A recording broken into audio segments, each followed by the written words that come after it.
Bismillahirrahmanirrahim. Alhamdulillahi rabbil alamin. Wassalatu wassalamu ala sayyidil mursalin nabiyina Muhammadin sallallahu alaihi wasallam wa ala alihi wa ashabihi wa ummatihi ajma'in, amma ba'du. Para pencinta Al-Quran, apa itu qiraat? Kita sering mendengar qiraat. Qiraat merupakan jamak dari qiraah. Qiraah artinya adalah bacaan, dan dia merupakan masdar dari qara'a. Qara'a artinya membaca. Secara lughatan, secara etimologi, qiraah atau qaraah itu artinya adalah ad-dhammu wal jam'u, mengumpulkan, mengikut sertakan. Maksudnya apa? Dhammul huruf, menggabungkan huruf-huruf, wal kalimat ba'duha ila ba'din, menggabungkan satu kalimat dengan kalimat yang lain, huruf dengan huruf, kalimat dengan kalimat, menggabungkan satu sama lain, fit tartil, lalu kemudian menjadikannya di dalam satu bacaan. Nah, sedangkan secara terminologi, secara istilah, artinya adalah ilmun bikayfiyati ada'i kalimatil Quran wa ikhtilafiha ma'zuwan linaqilihi. Ilmu yang mempelajari tata cara bagaimana kita membaca kalimat-kalimat Al-Quran, bagaimana perbedaan-perbedaannya, yang itu disandarkan, dinisbatkan kepada orang yang menukilnya.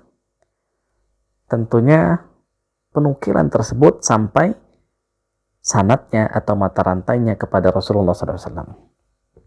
Nah, makanya di sini disebutkan qiraah. Itu adalah sebuah istilah yang dinisbatkan kepada seorang imam yang ahli dalam membaca Al-Quran, yang dia itu memiliki sanad terhubung sampai dengan Rasulullah. Dan hal ini maksudnya adalah imam yang 7 atau imam yang 10. Qiraah sab'ah atau qiraah asyarah. Misalnya ada Imam Asim, ada Imam Nafi', ada Imam Hamzah, dan lain-lain. Lalu riwayah, apa itu riwayah?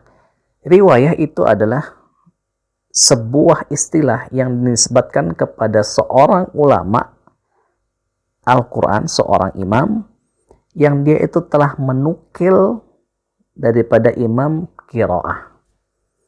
Jadi riwayah itu merupakan murid daripada qiraah. Simpelnya begitu. Orangnya disebut rawi. Misalnya kita mendengar ada Imam Hafs, riwayat Hafs an Asim, qiraah Imam Asim. Misalnya riwayat Warsh an Nafi', riwayat Warsh, qiraah Imam Nafi', dan lain-lain. Lalu kemudian ada at-tariq. At-tariq itu adalah yang dinisbatkan kepada seseorang yang menukil ilmunya itu dari riwayah, walaupun dia bukan merupakan murid langsung daripada imam yang disebut sebagai rawi atau riwayah tadi itu.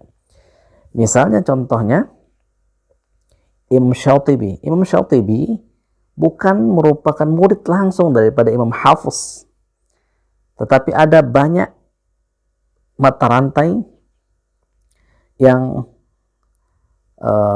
menyambungkan antara Imam Syatibi dengan Imam Hafiz. Tetapi dia menukil, kalau misalnya ditarik sampai atas, sampailah dia kepada riwayah tersebut. Jadi dikatakan tariqah atau at-tariq asy-Syatibi, riwayah Hafiz, qiraah Asim.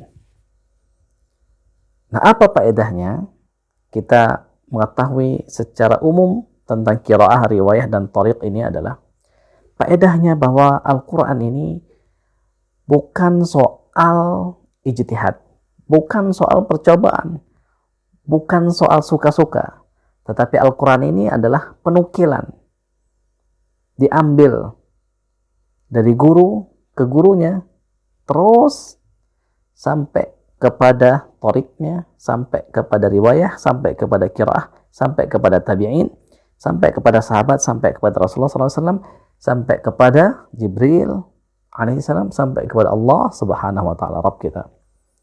Jadi Di dalam membaca Al-Quran tidak boleh ada ijtihad, tidak boleh ada pendapat sendiri di sana.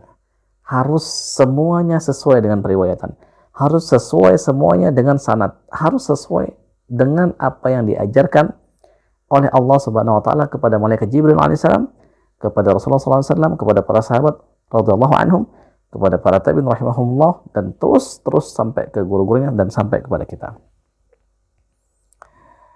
Barakallahu li wa lakum fil Qur'anil azim wa nafa'ani wa iyyakum bima fihi minal ayati wa dhikril hakim wa taqabbalallahu minni wa minkum tilawatahu innahu huwas samiul alim. Aqulu qawli hadha wa astaghfirullah li wa lakum. Assalamualaikum warahmatullahi wabarakatuh.